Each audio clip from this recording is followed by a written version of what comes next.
Freudiana Radio, la voz psicoanalítica del mundo.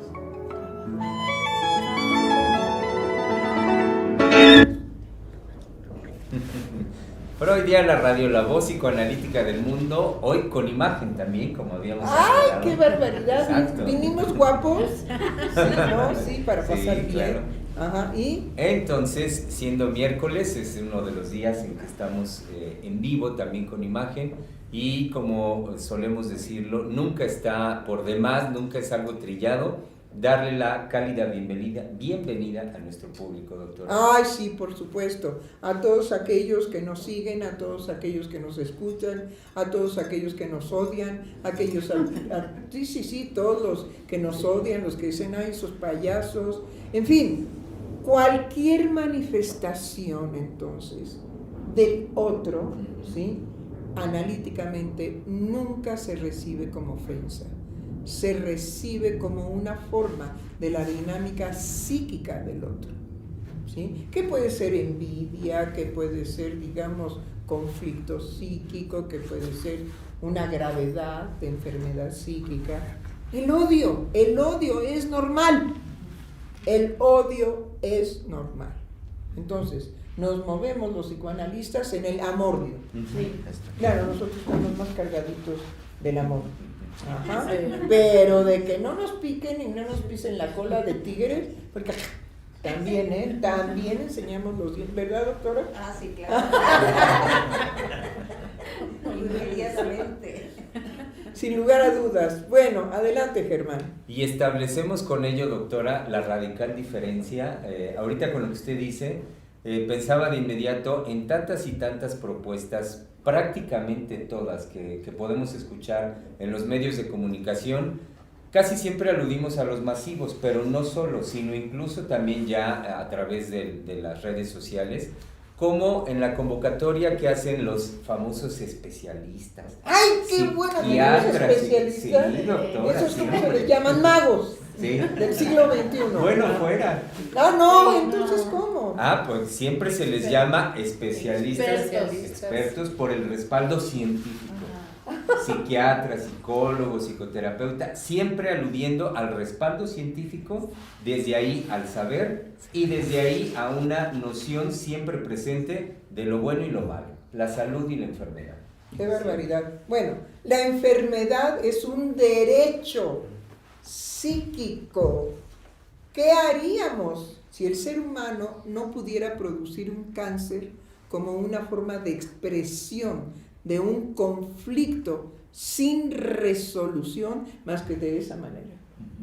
Entonces, el cáncer es una enfermedad resolutiva, ¿sí? En cuanto a los conflictos psíquicos que hacen una utilización del organismo, porque pues para eso está.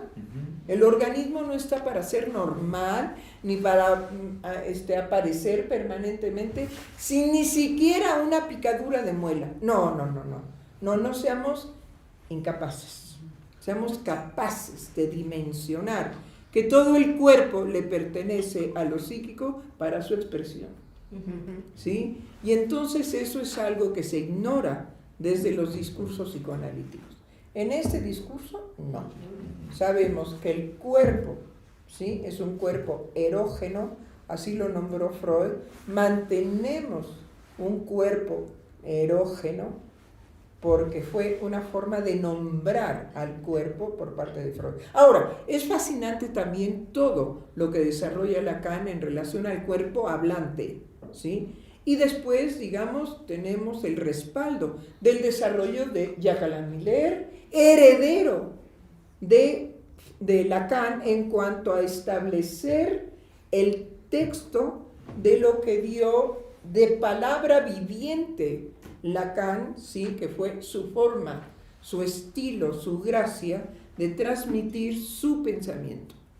No es psicoanálisis, sino de transmitir su pensamiento al respecto del bicho que le picó. El bicho que le picó se llama Dr. Sigmund Freud. Un bicho peligroso. Lo picó y dijo: sobre el muerto las coronas. Comprometo mi vida a hablar de la obra de un solo hombre, en donde Lacan reconoció siempre, yo soy freudiano, ustedes pueden ser lo que quieran. Bueno, no les dijo así, Era francés, ¿no? Entonces, bueno, los franceses. Hay que estudiar todo el pensamiento y la historia de Francia para poder entender a Lacan. Sin eso, haríamos, digamos, las faltas que cometen los psicoanalistas franceses que vienen a México, ¿sí?, a ilustrar al pueblo ignorante, al pueblo, digamos, verdaderamente lumpen. Esa es la concepción europea de México. ¿Y de qué habla? Pues de una concepción europea de que necesitan tapar la castración en ellos, necesitan ser superiores a los pueblos latinoamericanos, ¿no? Bueno, hay que quitarlo de latinos, porque es una concepción freudiana. Digo, francesa. Sí, me equivoco por la F. Sí. ¿Sí? Freudiana francesa. Sí. Bueno, entonces, no somos pueblos latinoamericanos, somos pueblos, en todo caso, si nos viene bien, ¿sí?, americanos. Eso nos viene mejor. Sí. ¿Sí? Porque, bueno, es Américo Vespucio, ¿no? Ajá, entonces, bueno, pues América como continente. ¿Sí? Pero ya lo latino es una forma del pensamiento francés. Bueno, entonces volvamos. ¿Gente normal? ¿O gente sana? De este lado la norma, de este lado los sanos. Comencemos la conversación. ¿Usted qué piensa, Alan?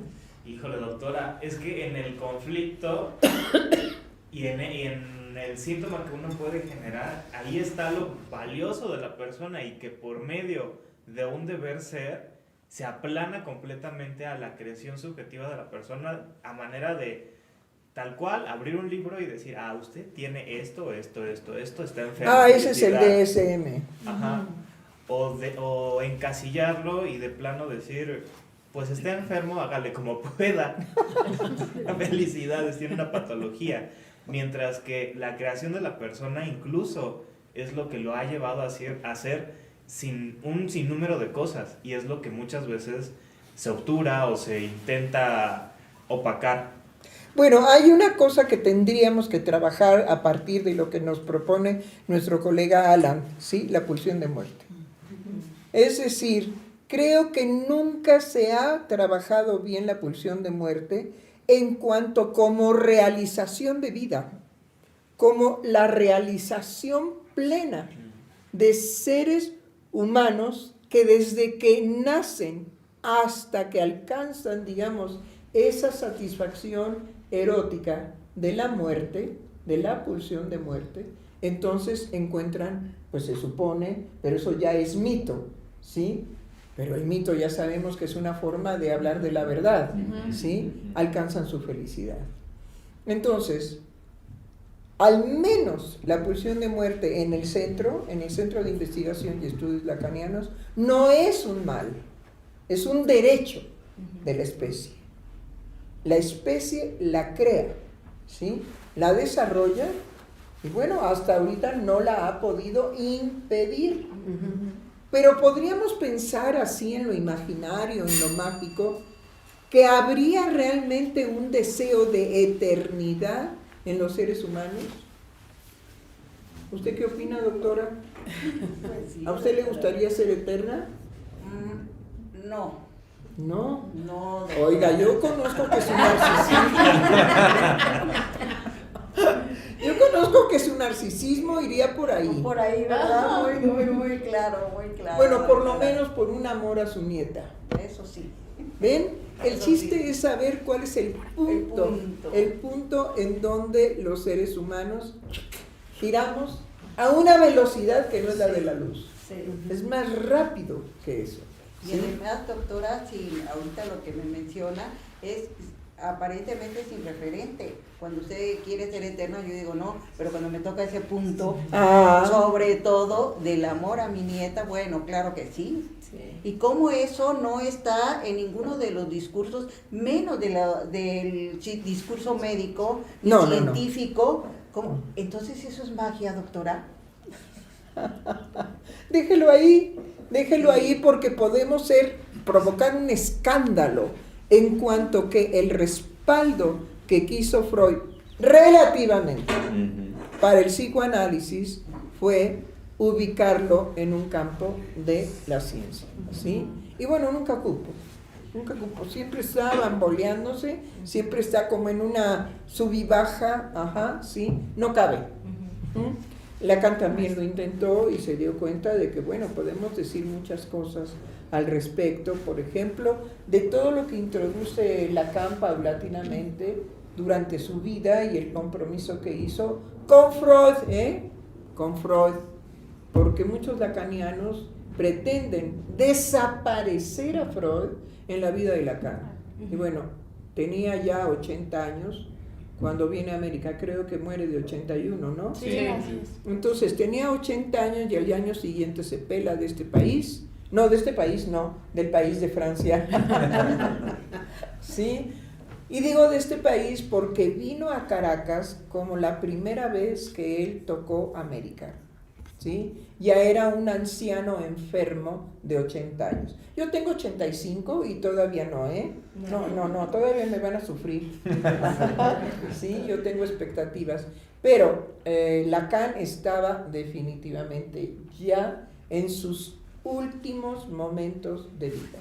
Y él finalmente, cuando pudo haber resuelto la situación de la enfermedad que lo llevaría a la muerte, él ya no quiso.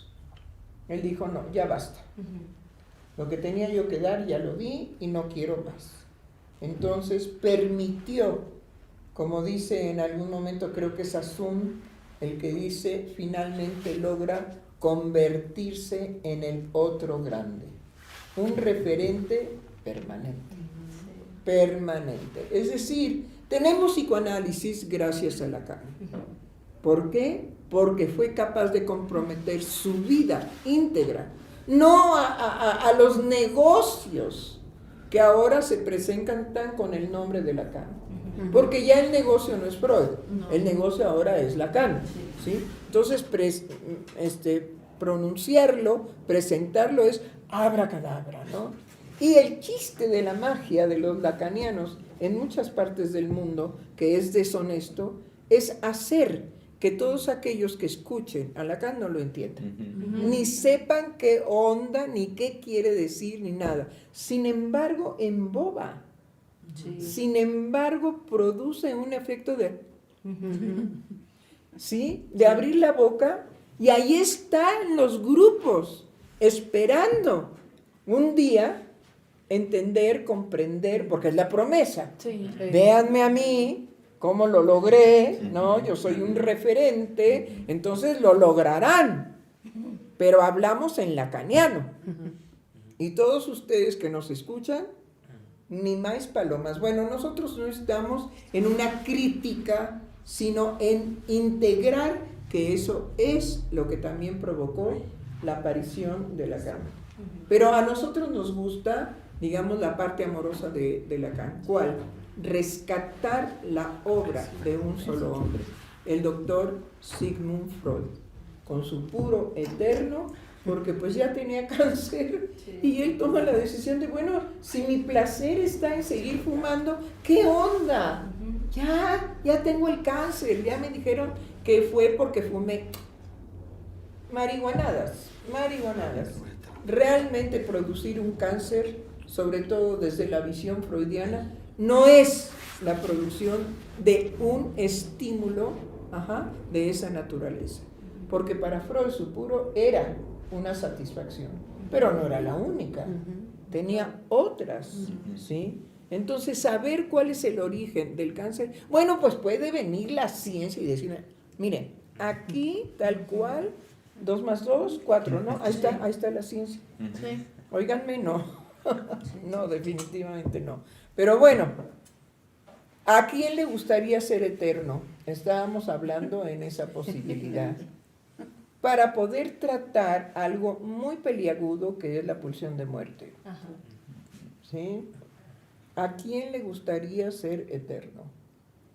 ¿Lo dejamos para el público?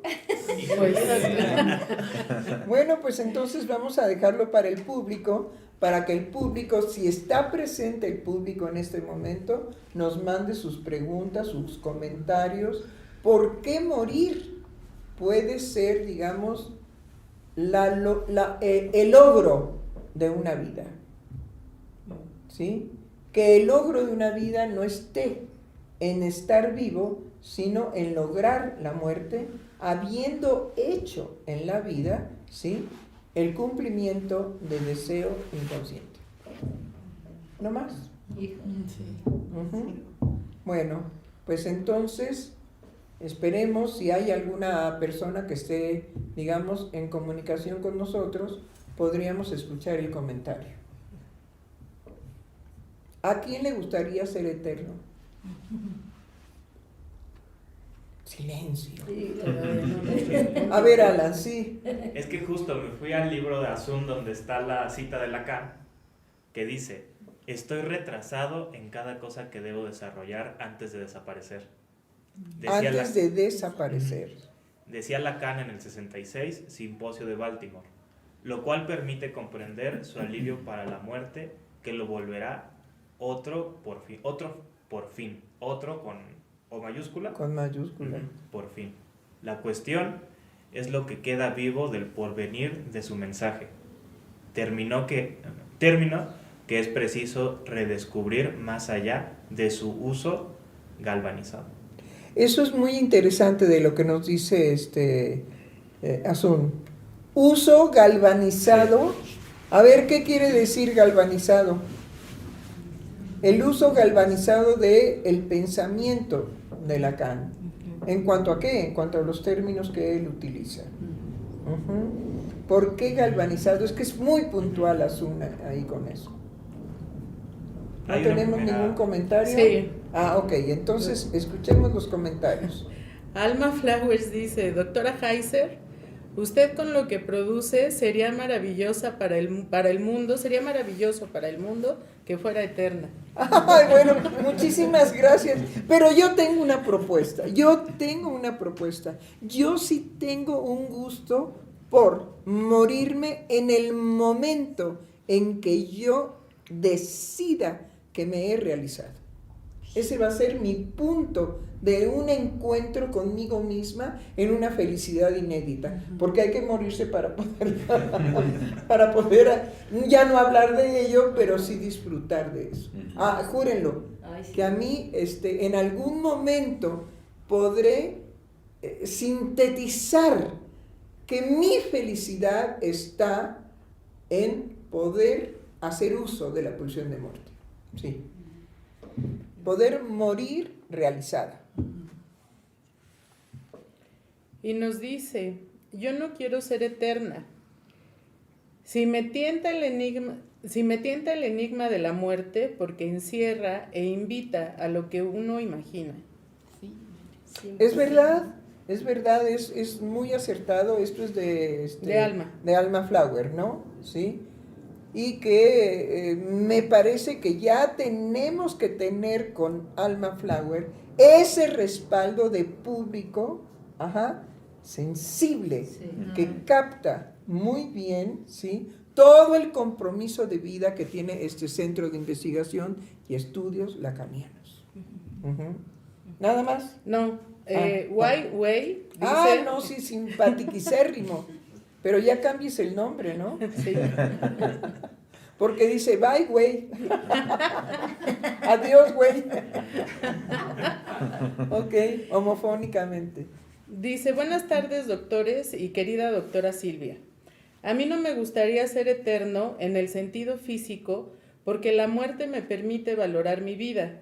Sí. Todo lo que quiero lograr, disfrutar la vida de mis seres queridos.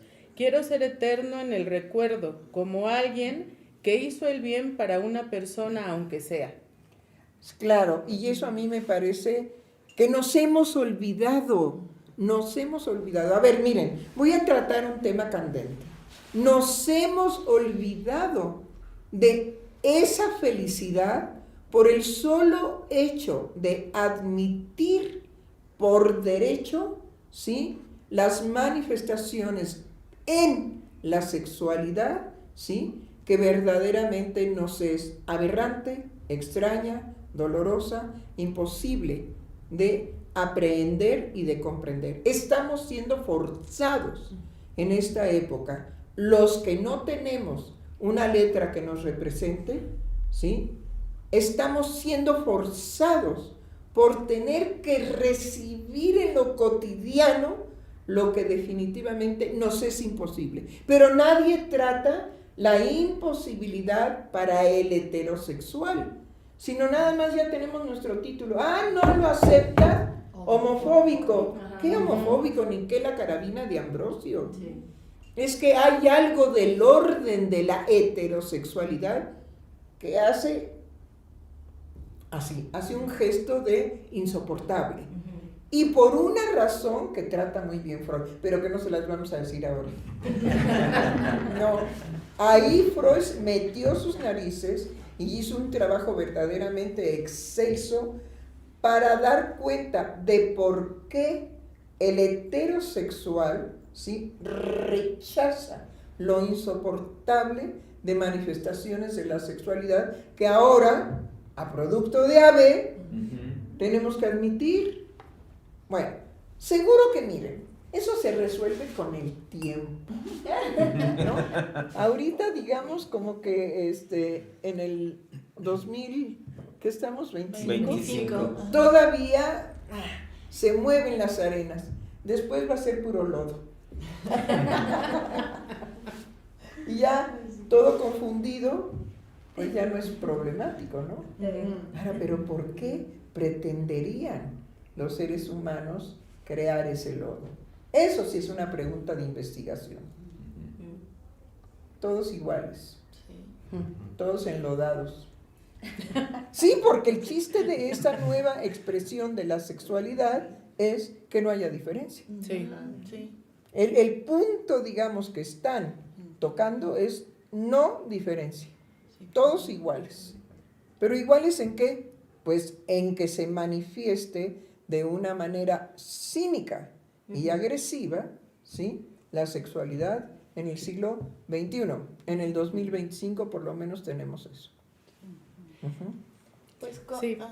Alma nos dice, tal vez la muerte es la comunión de los contrarios y Sí. consecuencia de una paz inédita. Es cierto, es cierto. ¿Es la qué? La comunión de los contrarios. Exactamente. La muerte, como la trabaja Freud, es lo que estuvo, digamos, dinámicamente, psíquicamente, pero en la dinámica psíquica, en conflicto, ¿sí?, se une para hacer un todo. Es cierto lo que dice. Ajá. Lo que pasa es que los muertos ya no hablan. Nada más suponemos, digamos, y suponemos, y hacemos malabares al respecto de lo que, bueno, porque son unos malabares geniales. Sí. En el pueblo de México, el festejo de los muertos, bueno, por Dios, Sí. es hermosísimo. Sí. Las flores, el color, digamos, del cempasúchil, ¿no? Es de un naranja vibrante. Sí. Ujú. Bueno, y nosotros aquí cuando hacemos el Halloween psicoanalítico, definitivamente regamos pétalos de esta flor maravillosa para hacer el camino, Sí. ¿sí?, de que nos lleguen los muertos. Sí. Bueno, quiera Dios que no, porque Sí. el susto que nos metería. Peligroso ser eterno, perder a todos los que se aman, a menos que ellos también fueran eternos.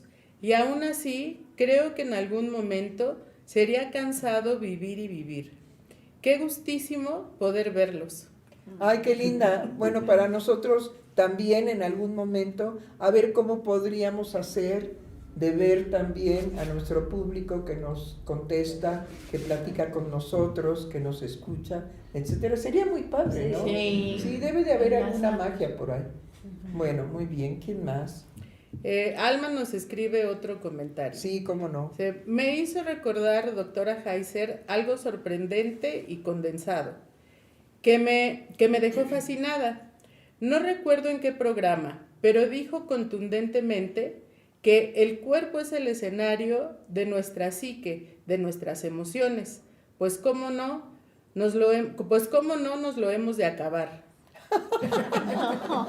Está para gastarlo. Bueno, muy bien. Pero también en la muerte ¿Cómo? Hay algo insaciable. Es otra manera de poder también imaginar lo que es el inconsciente. Produce de manera natural un miedo porque es aquello que podemos imaginar que se puede suceder después de haber vivido, pero es insaciable. Sin embargo, existe, ahí está en esa vivencia de todos los días, de cuando uno va creciendo, uno se va acercando a esa muerte.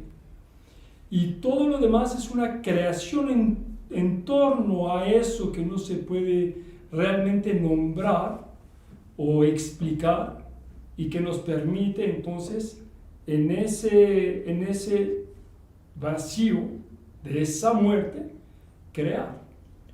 Es hermoso, hermoso, definitivamente. ¿Usted se lleva bien con Alma Flower?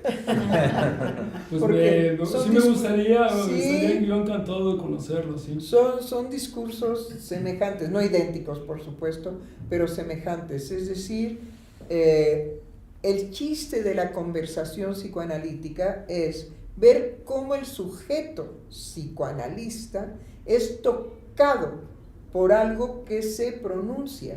En este caso, la conversación puede ir por diferentes caminos y podemos cambiar de hoja y, en fin, esa es una conversación. Ay, no las conversaciones psicoanalíticas de algunos que yo conozco, ajá, y que no voy a decir sus nombres ni tampoco en qué país se encuentran, ajá, pero que tienen una conversación que no es conversación, que es el desarrollo de un tema. Sí. Y entonces van a conversar ya, digamos, dentro de la jaula. Sí.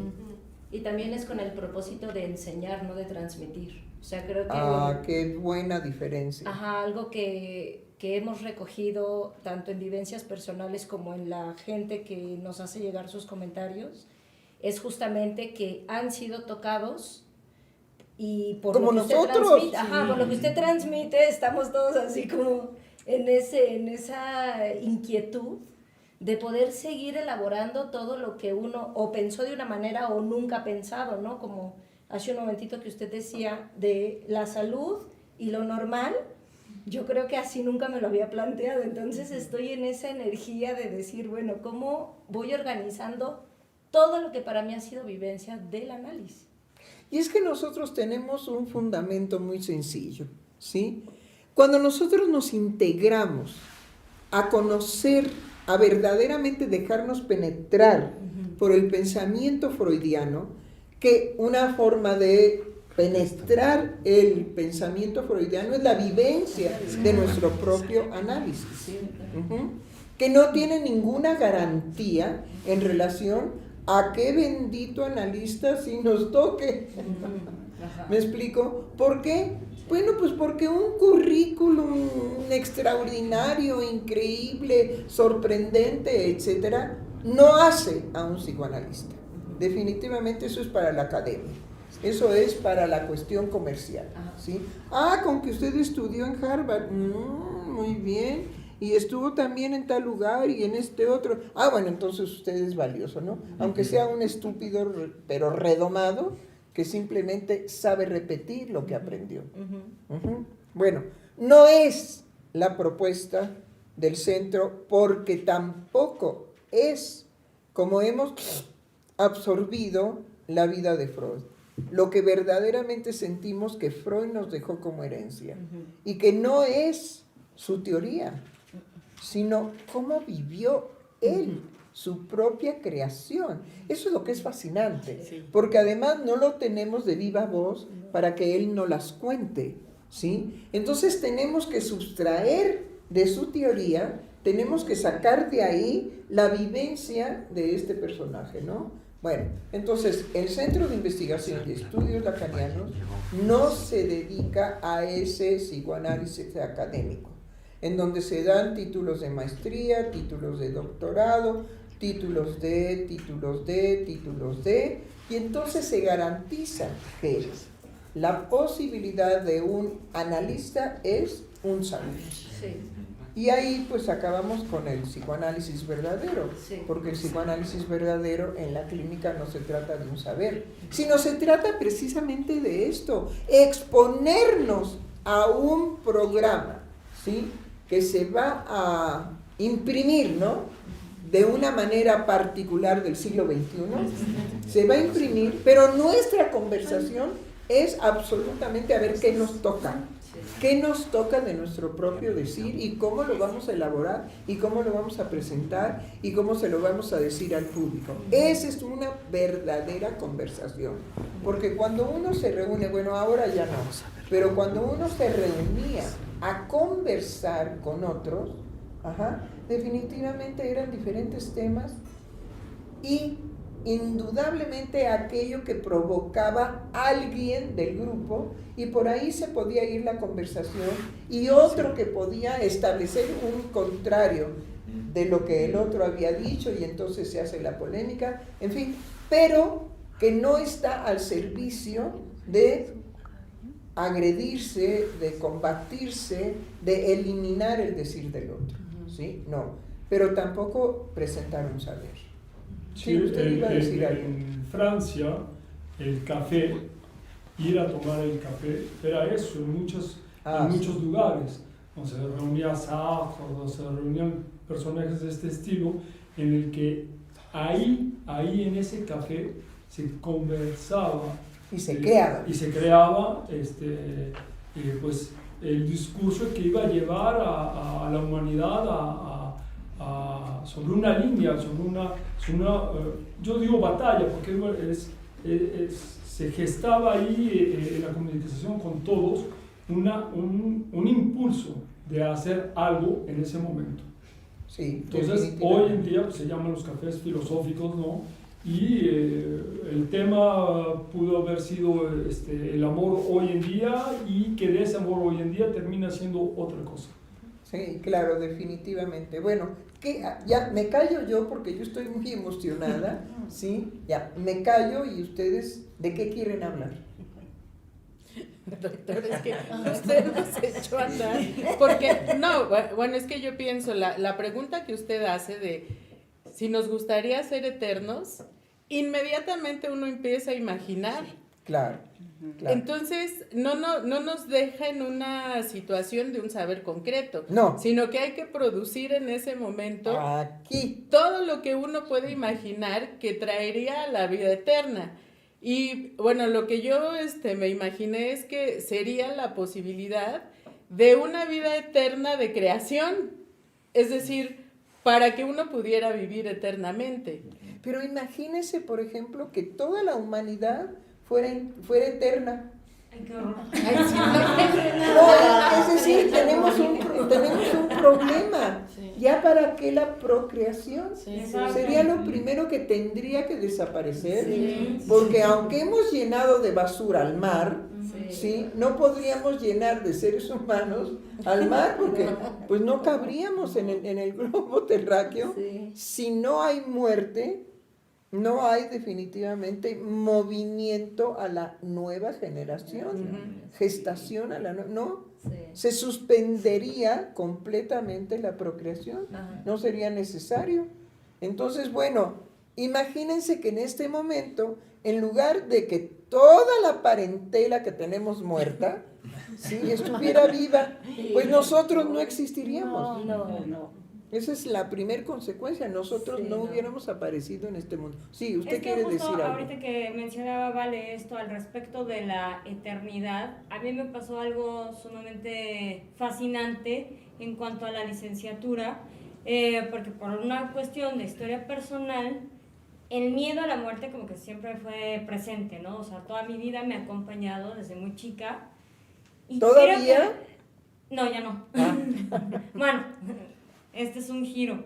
En fin, la cuestión es que cuando yo me topo con la licenciatura y que usted nos recibe con un discurso de están aquí para trascender, para hacer algo por su país, para hacer algo por el mundo, no para tener un título en donde terminen manejando un Uber o terminen manejando un taxi o dedicándose a todo menos a su quehacer, ¿no? Al quehacer que los convocó, digamos, en la licenciatura. Claro, hacer esta licenciatura. Entonces, creo que esa visión de demanda, es decir, esa demanda tan fuerte siendo joven, hizo que ese miedo a la muerte, o sea, se desmoronó en tanto que la vida ahora tenía sentido, ¿no? Había ya un cauce puesto a la vida. Qué genial lo que acaba de decir nuestra colega, ¿no? Es decir, en ella es evidente que su presencia de la muerte en ella era porque no había encontrado una trascendencia. En el momento en que encuentra una trascendencia, se diluye la persecución de la muerte. Pero es profundamente esto, es profundo y profundamente esto. ¿Por qué? Porque entonces nos deja muy claro que el temor permanente de algunos jóvenes en la actualidad que recurren a los tóxicos, a las drogas para calmar la ansiedad, ¿sí?, es precisamente porque no vislumbran en ellos una trascendencia. Claro. ¿Sí? Entonces, la pulsión de muerte se presenta en una angustia que los acompaña permanentemente. Y claro, hay un momento en que hay que tomar algo para calmarse, Sí, ¿no? claro. ¿Sí? Y Pero- qué mejor que... Sí, Sí, pero también ellos dicen no tanto calmarse, sino olvidar. bueno, Olvidar más fuerte. es un poderse deshacerse de eso que los angustia, Ajá. en ese decir, quiero olvidar, quiero estar sin estar. Claro. También algo que dicen en ese sentido me recordó, la demanda es no sentir. No, es pero con fervor, con mucha necesidad, no sentir. Entonces recurren a algo que suspenda su sensación, su sentir. Bueno, lo más maravilloso para eso no es que lo recomiende, pero eso ya estuvo descubierto y fue toda una época, ¿sí?, de evasión de la vida, de hacer como si estuviera no dormido, sino de hacer como si estuviera yo muerto, y eso se lo deben al opio, Claro, la época claro. del opio, ¿no? Ujú. ¿Sí? Y que después de ahí ha derivado a otro tipo de tóxicos que precisamente suspenden el no sentir, y el otro es el no Olvidar. El olvidar. el olvidar. Bueno, el olvidar es algo muy fuerte, Ujú. porque el no sentir hasta cierto punto es lo que nos acontece en un sueño profundo. Exacto. Ujú. En un sueño profundo nos sentimos, ¿sí? Estamos vivos, pero estamos muertos. Ujú. Y Ujú. es un olvidar muy especial, porque no es olvidar lo que él pueda recordar de su vida cotidiana, es olvidar lo que le sucede a él, es olvidarse su persona, olvidarse de él mismo. Bueno, olvidarse de lo que él mismo padece en un sufrimiento que no se suspende, Claro. Exacto. que es, digamos, la situación actual de los jóvenes, Sí. pero además de los niños, Sí. pero además de los padres, pero además de la sociedad entera. Sin embargo, el aislamiento que provocó la pandemia hizo creaciones amorosas extraordinarias en todo el mundo. He ahí cómo tenemos esperanza de que los seres humanos podemos trascender lo peor. Y bueno, para eso estamos nosotros aquí, Sí. para trascender lo peor. ¿Cómo andamos de tiempo? A mí, 10 minutos. 10 para la 1, doctora. 10 para la 1. Tenemos 10 minutos para cerrar. Ok. A mí, doctora, cuando nos plantea esto de La sí, eternidad. la eternidad, bueno, inmediatamente me llevó a asociar, pero no se trata de hablar de eso, sino de algo que pueda transmitir, ¿no?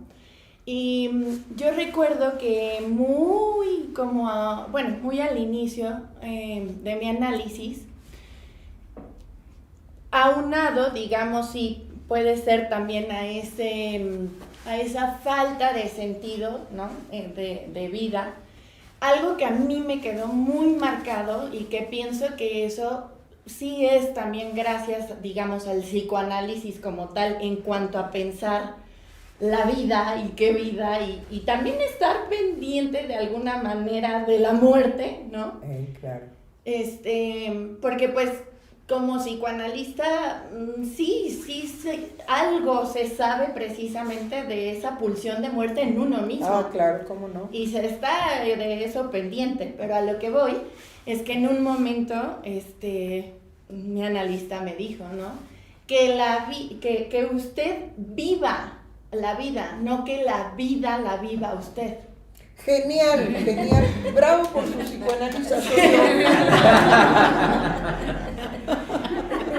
Sí, doctor, eso fue, y es algo que obviamente tiene que ver con mi propia historia, pero que creo que cuando pensamos en la eternidad, yo como que decía, ay no, hasta suena un tanto terrorífico, ¿no? Pero sí tiene precisamente ese tinte, eso de vivir la vida y con esa trascendencia y con eso que inclusive nos va a poner en jaque, en conflicto, pero que ahí vamos a estar, cambia toda la perspectiva. Sobre todo, digamos, en esta expresión que nos trajo el señor Lozano, Alberto Lozano, uh-huh. ¿Sí? En donde nos dice olvidar. Uh-huh. Sí. Uh-huh. Olvidar, es decir, los jóvenes pretenden por medio de la ayuda de los fármacos, ¿sí? Olvidar. Pues incluso de la inteligencia artificial, ahora que se ha estado tocando tanto el tema, la inteligencia artificial es ese como apoyo en donde el sujeto ya no va a estar enfrentado a su no saber y desde el no saber decir, se me ocurre, pienso, imagino, mi fantasía es, no, sino a buscar en ese elemento ya no la creación, sino un saber, nada más. Sí. Una información. Ni siquiera un saber. O esa sensación de que uno es a partir de lo que le dice. Eso. Ay, qué horror. No, eso sí es gravísimo. Uno es a partir de lo que ese saber electrónico, ¿sí?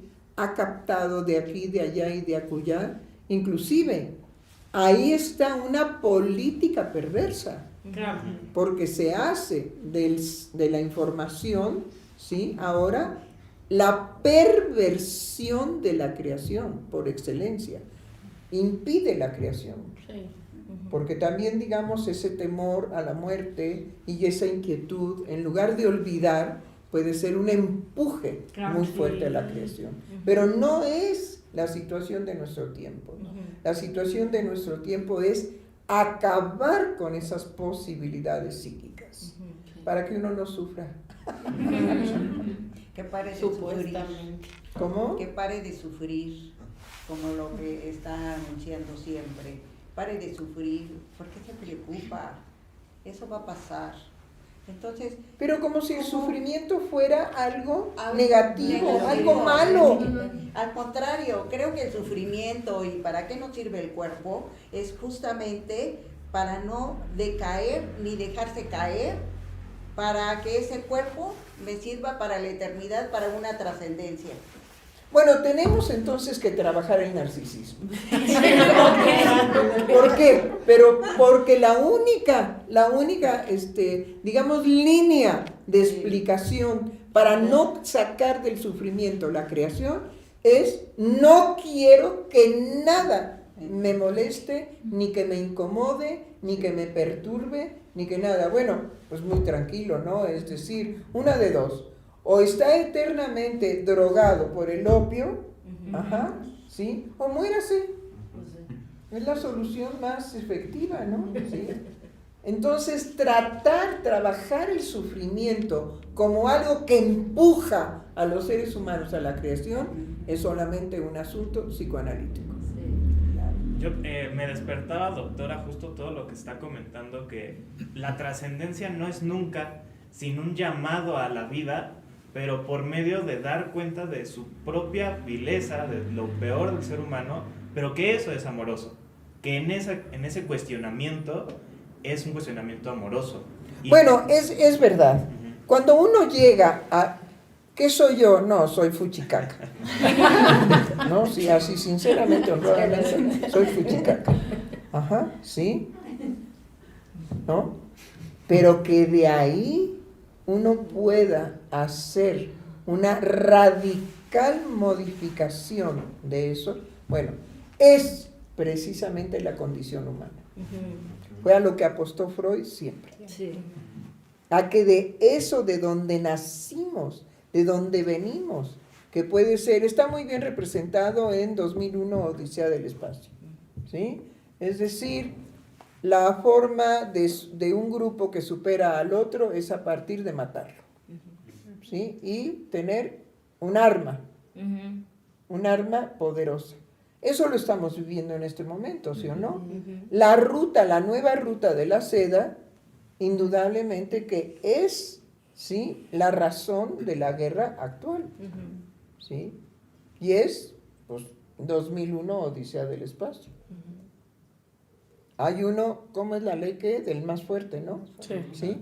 Pero no es el más fuerte, es el que tenga mejores bombas, ¿sí?, para destruir al otro. Tú dices. Bueno, muy bien, pues nos podremos despedir. ¿Comentarios? Ya no tenemos nuevos comentarios, doctor. Ok, bueno, pues entonces podemos dar fin a esta emisión y tenemos un compromiso de trabajar una buena cantidad de tiempo el narcisismo. Sí, Porque tenemos esa información que es precisamente lo que impide que el ser humano haga de su sufrimiento una creación.